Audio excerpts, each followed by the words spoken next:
My name is Sarah, and this is the story I never thought I'd tell. I grew up in a small town where everyone knew each other's names, secrets, and mistakes. My life was simple until the day I met Daniel. I was 23, working as a teacher in the local school. My world was predictable: books, children's laughter, and the quiet walk home in the evening. But sometimes, predictable feels lonely. Daniel came into my life on a rainy afternoon. I was waiting at the bus stop, holding my umbrella that kept turning inside out because of the wind. He appeared beside me, tall, confident, with an easy smile that could melt away the cold. "Looks like your umbrella has given up," he said, holding his wide black one over both of us.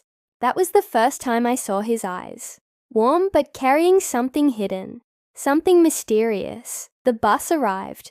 We sat together, we talked, and in those 30 minutes, I laughed more than I had in months. He told me he had recently moved to town for business. He didn't mention much about his family or his past, and at that time, I didn't ask. Over the next weeks, we kept meeting. Coffee shops, long walks, late-night calls. His presence filled the emptiness inside me. He made me believe in love again. But there were signs. He always avoided personal questions. He never let me visit his apartment. Sometimes he would disappear for 2 or 3 days. And when he returned, his excuse was always vague. Work kept me busy. Still, I ignored the doubts. Because when he held my hand, when he whispered my name, it felt real. And when you've been lonely long enough, you cling to whatever feels like love. One evening, we were sitting by the river. The sunset painted the sky in gold and crimson. Daniel looked at me and said, "Sarah, you're the best thing that has ever happened to me." My heart raced. I wanted to believe every word. I wanted to trust him blindly. And so, when he leaned closer and kissed me, I didn't think about the secrets he was hiding. I only thought about us. That night, I went home with a smile that wouldn't fade. I wrote in my journal, maybe this is it. Maybe he's the one. But life has a way of turning the sweetest moments into the darkest memories. I didn't know then that Daniel carried a truth that could break me. And that truth was waiting, closer than I imagined. The days turned into weeks, and my bond with Daniel grew stronger. He had a charm that made people trust him instantly, and I wasn't any different. He would surprise me with flowers outside the school, send me voice notes late at night, and sometimes just show up at my door with takeaway dinner, because he knew I forgot to eat. But even with all the happiness, there was always a shadow I couldn't ignore. Daniel never spoke about his past. Whenever I asked about his family, he would smile and change the subject. One night, I decided to push a little harder. "Daniel," I said softly, "why don't you ever talk about your life before you came here?" His eyes darkened for a second. Then he forced a smile. "Because the only life I care about is the one I'm building with you." It was the perfect answer. Too perfect. But my heart wanted to believe him, so I let it go. One Saturday, he invited me on a long drive. The air smelled of rain, and the road stretched endlessly. We stopped by an old abandoned farmhouse on the edge of town. Daniel looked at the house strangely, almost like he had been there before. He stood in silence for a while before whispering, "Sometimes the past follows you, even when you try to run away." I wanted to ask what he meant, but the heaviness in his voice kept me quiet. Instead, I held his hand. His fingers were cold, almost trembling. Later that evening, while we were driving back, his phone rang. The name flashed only for a second. Emily. He quickly silenced it, but I saw the flicker of panic in his eyes. "Who's Emily?" I asked, my voice calm but sharp. Daniel gripped the wheel tighter. "Just someone from work, nothing important." But the way he avoided my gaze, the tension in his jaw, it told me there was more. That night, I couldn't sleep.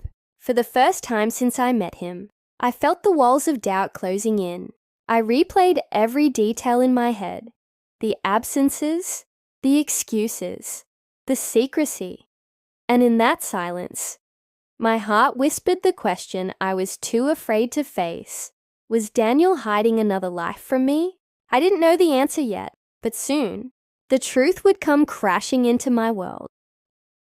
The following week was different. Daniel seemed distracted, his usual warmth replaced by a distance I couldn't ignore.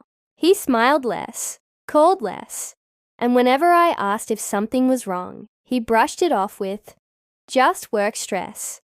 But the truth was written in his eyes. He was hiding something. One evening, as I walked home from school, I saw him across the street. He wasn't alone. A woman stood beside him, her hand brushing against his arm, as if they were more than just acquaintances. My chest tightened. I froze in place, my heart pounding so hard I could hear it in my ears. I wanted to believe it was nothing, maybe just a client or a colleague. But the way he looked at her, gentle, familiar, shattered me. Before I could approach, they walked away together, disappearing into the crowd.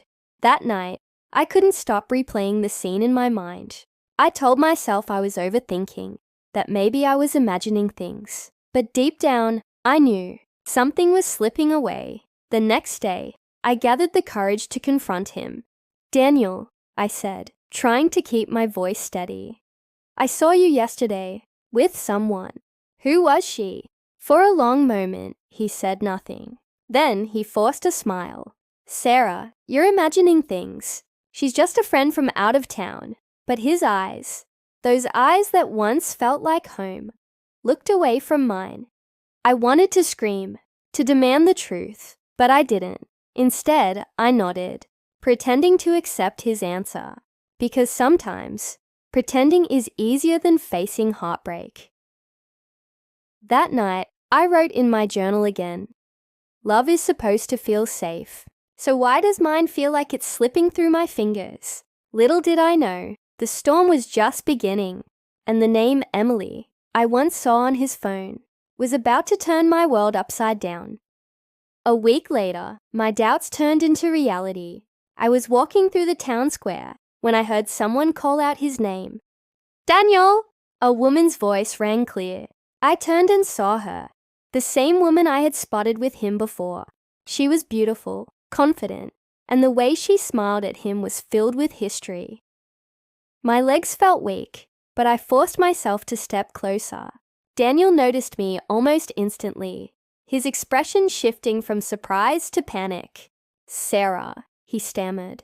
"This is Emily." The name cut through me like a knife. Emily. The same name I had seen on his phone. I looked at her, then back at him. "Who is she, Daniel?" My voice shook, but my eyes demanded the truth. Emily spoke before he could. "I'm his wife." The ground beneath me seemed to collapse. My chest tightened, and the world around me blurred. "Wife?" I whispered, unable to breathe. Daniel reached out to me, but I stepped back. "Sarah, please, it's not what you think. Things between us, they're complicated. We've been distant for a long time, I swear." Emily's eyes were sharp, filled with anger and pain. "Distant or not, Daniel, you're still married. How many lies have you told her?" I couldn't hear anymore. My ears buzzed, my heart pounded, and tears blurred my vision. I turned and walked away, each step heavier than the last. He called after me, but I didn't stop. That night, I lay awake, staring at the ceiling, my heart breaking in silence. Every word, every smile, every promise, it was all tainted. The man I loved was never truly mine. In my journal, I wrote only one line. Sometimes love isn't a dream.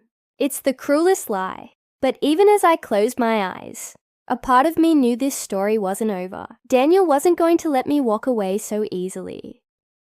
The next morning, Daniel showed up at my door. His face was pale, his eyes red as if he hadn't slept all night. I didn't want to see him, didn't want to hear another excuse. But a part of me needed answers. I let him in. "Sarah, please listen to me," he began, his voice trembling. "Yes, Emily is my wife, but our marriage has been broken for years. We live separate lives, but I never had the courage to end it officially. Then I met you, and for the first time in a long time, I felt alive. His words pierced me, but the wound was already too deep. You should have told me the truth, Daniel. You let me fall for a lie. He stepped closer, his hand reaching for mine. What I feel for you isn't a lie. I love you. I want to leave everything behind and be with you. Tears burned my eyes. Love isn't just about what you feel. It's about honesty, respect, trust. And you broke all of it. He dropped to his knees, his voice cracking. Don't walk away from me, Sarah. You're the only good thing in my life. For a moment, my heart ached to believe him, to forgive him, to pretend none of this had happened. But deep inside, I knew love built on secrets can never survive. I pulled my hand away. No, Daniel. Maybe you loved me, maybe you didn't. But I deserve more than half-truths and broken promises. I deserve a love that doesn't come with shadows. His eyes filled with tears. But I turned and walked out the door. The cold morning air hit my face. But strangely, it felt freeing. Every step away from him was a step back to myself. Weeks passed. The pain lingered, but slowly, I found pieces of myself again. Through my students' laughter, through long walks alone, through the quiet strength I never knew I had. One evening, as I watched the sunset by the river, where Daniel once held my hand, I whispered to myself, love is not supposed to break you. Real love will heal. And for the first time in months, I smiled. Not because of him, but because of me.